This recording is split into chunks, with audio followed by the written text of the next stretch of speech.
வணக்கம் நண்பர்களே, நான் ஈஸ்வரன் பேசுகிறேன். இப்போது எந்த நாட்டுக்காவது நீங்கள் போகணுன்னாக்க ஒரு விசா வேணும். அந்த விசா வேலிடிட்டியும் இருக்கணும். நீங்கள் அந்த நாட்டில் தங்கும்போது அந்த விசா காலாவதி ஆயிருக்கக்கூடாது, எக்ஸ்பைரி ஆயிருக்கக்கூடாது, வேலிடாக இருக்கணும். அந்த மாதிரி இருந்தால் தான் உங்களுக்கு சட்டப்படி அந்த நாட்டில் தங்கிறதுக்கு அனுமதி உண்டு. சிங்கப்பூர்லேயும் அதே மாதிரி தான், எல்லா கண்ட்ரிலையும் எப்படியோ அதே மாதிரி தான் சிங்கப்பூர்லேயும். இப்போ டூரிஸ்ட் விசிட்டாக வராங்க இல்லையா, சில பேர் ஊர் சுற்றி பார்க்க வராங்க இல்லையா, அவங்களுக்கு யூஸ்வலாக 1 மந்த்து விசிட் பாஸ் தான் போட்டு கொடுப்பாங்க. ஸோ அவங்க அந்த 1 மந்த் பீரியட் மாத்திரம் தங்கலாம் சிங்கப்பூரில். அதுக்கு மேலே தங்கினாங்கன்னா ஓவர் ஸ்டே அப்படிங்கிற மாதிரி ஆகிடும். அது குற்றம், குடிநுழைவு குற்றவாளி அப்படிங்கிற பேர் வந்துடும், இமிக்ரேஷன் அஃபெண்டர். இப்போ ஐசிஏ இருக்குது இல்லை சிங்கப்பூரில், immigration and check points authority. அவங்க தான் இந்த மாதிரி இமிக்ரேஷன் மேட்டர்ஸ் எல்லாம் பார்த்துக்கிறவங்க. அவங்க அப்பப்போ ரெய்டு போவாங்க. ரெய்டு போயிட்டு எங்கேயாவது ஓவர் ஸ்டே பண்ணுறவங்க இருக்காங்களா, சம்டைம்ஸ் இந்த விசிட்டர் பாஸில் அப்புறம் எக்ஸ்ட்ராவாக தங்கிடுவாங்க, அதுவும் குற்றம். சம்டைம்ஸ் சில பேர் இந்த ஒர்க் பர்மிட்டு எம்ப்ளாய்மெண்ட் பாஸ் முடிஞ்ச உடனே அவங்க அனுமதி இல்லாமல் தங்கிட்டே இருப்பாங்க சிங்கப்பூர்லேயே, அதுவும் பெரிய குற்றம். ஸோ அந்த மாதிரி நேற்றைய தினம், அதாவது 3 மார்ச் 2026 இந்த ரெய்டு போயிருக்காங்க ஐசிஏல. ஹவுகாங்னு ஒரு இடம் இருக்குது, அங்கே போய் ரெய்டு பண்ணியிருக்காங்க.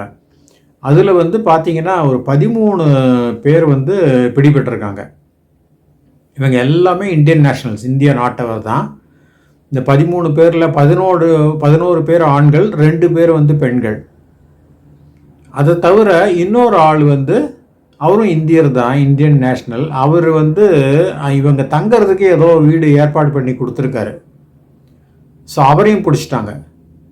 ஏன்னா இந்த மாதிரி இல்லீகல் இமிக்ரெண்ட் தங்கிறதுக்கு யார் ரூமோ இல்லை வீடோ கொடுக்குறாங்களோ அதுவும் ஒரு பெரிய குற்றம். ஸோ அதனால் அவரையும் கைது பண்ணிட்டாங்க. இந்த மாதிரி இமிக்ரேஷன் அஃபெண்டர்ஸுக்கு என்ன பனிஷ்மெண்ட்னு கேட்டிங்கனாக்க, அதிகபட்சமாக $6000 வரைக்கும் ஃபைன் பண்ணலாம். அப்புறம் 6 மாதம் வரைக்கும் சிறையில் போடலாம். அப்புறம் குறைந்தபட்சம் 3 பிரம்படி கொடுக்கலாம். ஸோ 3 கேன் ஷாட்ஸ் கிடைக்கலாம். $6000 வரைக்கும் ஃபைனு, 6 மந்த்ஸ் வரைக்கும் ஜெயிலு. இப்போ இவங்களுக்கு தங்கிறதுக்கு இடம் கொடுக்குறாரு இல்லையா, அவருக்கு 2 இயர்ஸ் வரைக்கும் ஜெயில் கொடுக்கலாம். ப்ளஸ் ஒரு $6000 ஃபைன் பண்ணலாம், இல்லை 2மே சேர்த்து கூட பண்ணலாம். அந்த மாதிரி ரொம்ப டஃப்பாக இருக்குது. அதனால் இமிக்ரேஷன் டிபார்ட்மெண்ட்டில் என்ன சொல்கிறாங்கன்னா, இந்த மாதிரி ஓவர் ஸ்டேயே பண்ணாதீங்க, அது குற்றம், அதுக்கான தண்டனைகள் இருக்குது. அதே மாதிரி நீங்கள் யாராவது வீடு கொடுக்குறீங்கன்னா, ஃபாரினர்ஸுக்கு வீடு வாடகைக்கு, வீடோ ரூமோ வாடகை கொடுக்குறீங்கன்னா, நீங்கள் அவங்களோட டாக்குமெண்ட்ஸை நல்லா செக் பண்ணணும். அந்த பாஸோ பர்மிட்டோ எதில் இருக்காரோ அது வேலிடாக இருக்குதா, எவ்வளோ நாள் வரைக்கும் வேலிடாக இருக்குது. ஏன்னா அது ரினியூவல் கூட நீங்கள் பண்ணணும். ஒரு 6 மந்த்ஸ் இருக்குதுன்னு வச்சுங்களேன், 6 மந்த்ஸ் ஆன பிறகு அவர் ரினியூ பண்ணுறாரா இல்லையாங்கிறது நீங்கள் செக் பண்ணணும். அவர்கிட்ட டாக்குமெண்ட் வாங்கி செக் பண்ணணும். இந்த ஆன்லைனில் செக் பண்ணலாம். அதுக்கு இந்த வழியெல்லாம் இருக்குது. இந்த எம்ஓஎம்மில் இந்த எஸ்ஜி ஒர்க் பாஸ்னு ஒரு ஆப் கொடுக்குறாங்க. அதில் போய் நீங்கள் இதை போட்டிங்கனாக்க அது காமிச்சிடும் எவ்வளோ நாள் வரைக்கும் வேலிடு இவருடைய பாஸ் அப்படிங்கிறது காமிச்சிடும். அது காமிச்சதுன்னா இவருக்கு ஒரு சேஃபாக இருக்கும். ஸோ இந்த மாதிரி ஒரு தெரிஞ்சோ தெரியாமலோ இவங்கெல்லாம் பார்த்தீங்கன்னா டூரிஸ்டில் தான் வந்திருக்காங்க இந்த 13 பேர். அதனால் அநேகமாக கண்டிப்பாக தெரிஞ்சு தான் இவங்க வயலேட் பண்ணியிருக்காங்கன்னு நினைக்கிறேன் ரூலை. ஏன்னா தெரியாமல் இந்த மாதிரி பண்ண மாட்டாங்க. அதுவும் எல்லோரும் ஒரே இடத்துல தங்கியிருக்காங்க. ஸோ அந்த ஆள் தான் வீடு கொடுத்துருக்காரு. அவருக்கும் இவங்களுக்கும் ஏதாவது டைப் இருக்குன்னு தான் நினைக்கிறேன். இவங்கெல்லாம் பார்த்தா தமிழ்காரங்க மாதிரி தெரியல, ப்ராபப்ளி நார்த்லேருந்து வந்திருப்பாங்கன்னு தான் நினைக்கிறேன். அந்த மாதிரி கேங்ஸே நான் 2-3 பார்த்துருக்கேங்க, கொஞ்ச நாள் முன்னால் தான், இப்போ இல்லை. அவங்க என்ன பண்ணுவாங்கன்னா, ஒரு வீடு எடுப்பாங்க வாடகைக்கு, ஓனர்கிட்ட போய் பேசுவாங்க. இந்த மாதிரி நான் எம்ப்ளாய்மெண்ட் பாஸில் இருக்கேன், எஸ் பாஸில் இருக்கேன். அவர் என்ன வாடகை கேட்குறாரோ அதை ஒத்துன்றுவாங்க, ரொம்ப பார்கின் பண்ண மாட்டாங்க. ஒத்துனுட்டு என்ன பண்ணுவாங்க, 28 பேர் தங்குவாங்க.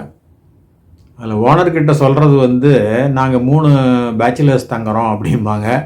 அவருக்கு ரொம்ப சந்தோஷமாயிடும், நம்ம கேட்குற வாடகை வருது, 3 பேர் தான் தங்குறாங்க அப்படின்னு நினச்சிட்டு ஒரு வீட்டை வாடகை கொடுத்துருவார். அப்புறம் பார்த்தீங்கன்னா 27-28 பேரை தங்க வைப்பாங்க. இவங்களுக்கு தெரியும் எப்படி மாட்டிக்காமல் இருக்கணும்னு. அதனால் இவங்க என்ன பண்ணுவாங்க, எல்லாருக்கிட்டையும் இன்ஸ்ட்ரக்ஷன் கொடுத்துருவாங்க. இந்த பாருப்பா, யாருமே செருப்பை நீங்கள் வெளியே விடக்கூடாது வீட்டுக்கு வெளியே. ஏன்னா அது ஒரு இண்டிகேஷன். ஒரு கிட்டத்தட்ட 20 பேர் 25 பேர் செருப்பு கிடந்துச்சுன்னா உடனே சந்தேகம் வரும். அதனால் எல்லாருக்கும் என்ன இன்ஸ்ட்ரக்ஷன்னா செருப்பை வந்து வீட்டுக்கு உள்ளார தான் விடணும் அப்படின்னு சொல்லிடுவாங்க.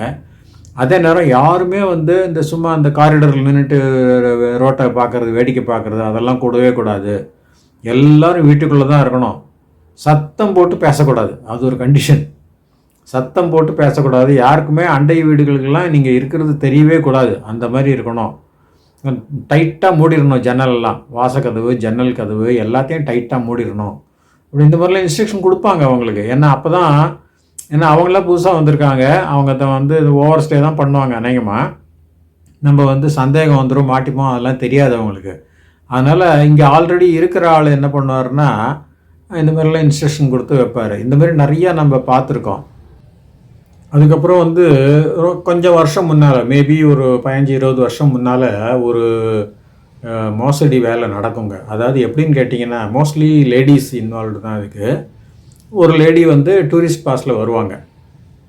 அவங்களுக்கு வந்து 1 மந்த்து ஸ்டே கொடுத்துருவாங்க இமிக்ரேஷனில்.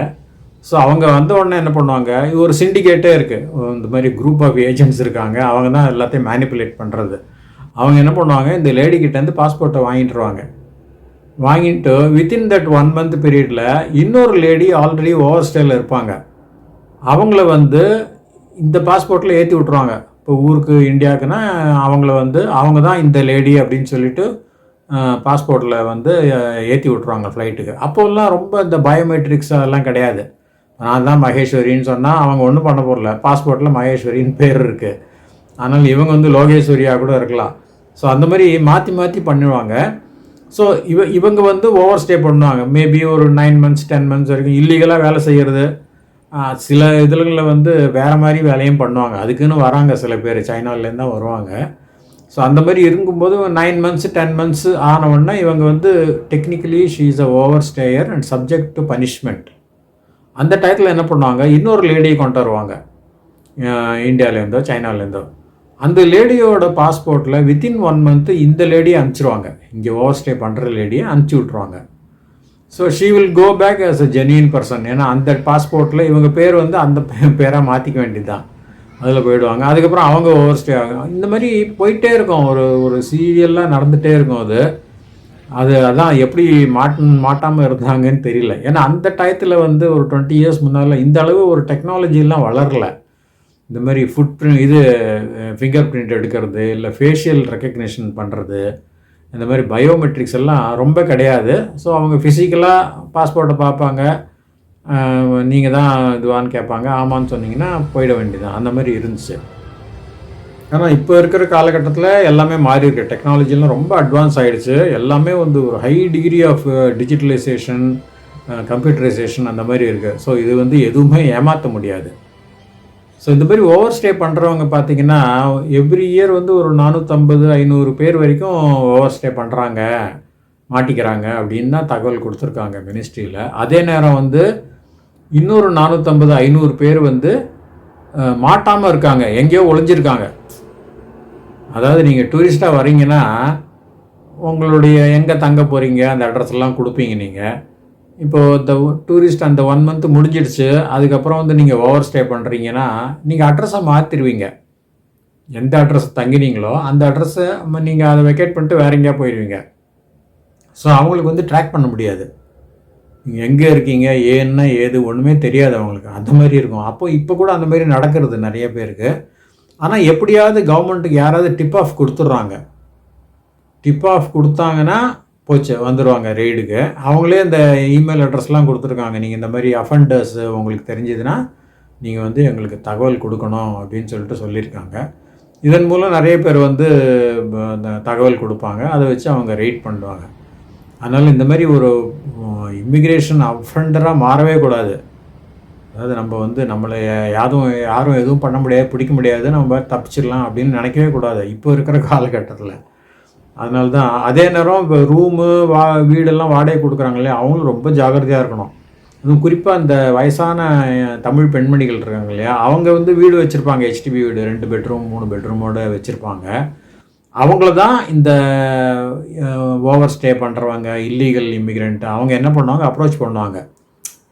பண்ணிவிட்டு சப்போஸ் அவங்க வந்து பங்களாதேஷின்னு வச்சுங்களேன், ஒரு 3 பேர் தங்கிக்கிறோம்மா, உங்களுக்கு $1500 தரோம் அப்படி இப்படின்னு ஏதாவது சொல்லுவாங்க. அப்போ வந்து ஒரிஜினல் டாக்குமெண்ட் காட்டுவாங்க. அவங்களுடைய பாஸ்போர்ட்டு, அவங்களுடைய ஒர்க் பெர்மிட்டு அந்த மாதிரி எல்லாம் காட்டுவாங்க. அவங்களுக்கு வந்து அந்த அளவு ஒரு அவேர்னஸ் இருக்காது, படிப்பும் இருக்காது. அதனால் சரிப்பா அப்படின்னு சொல்லிடுவாங்க, வாங்கிடுவாங்க.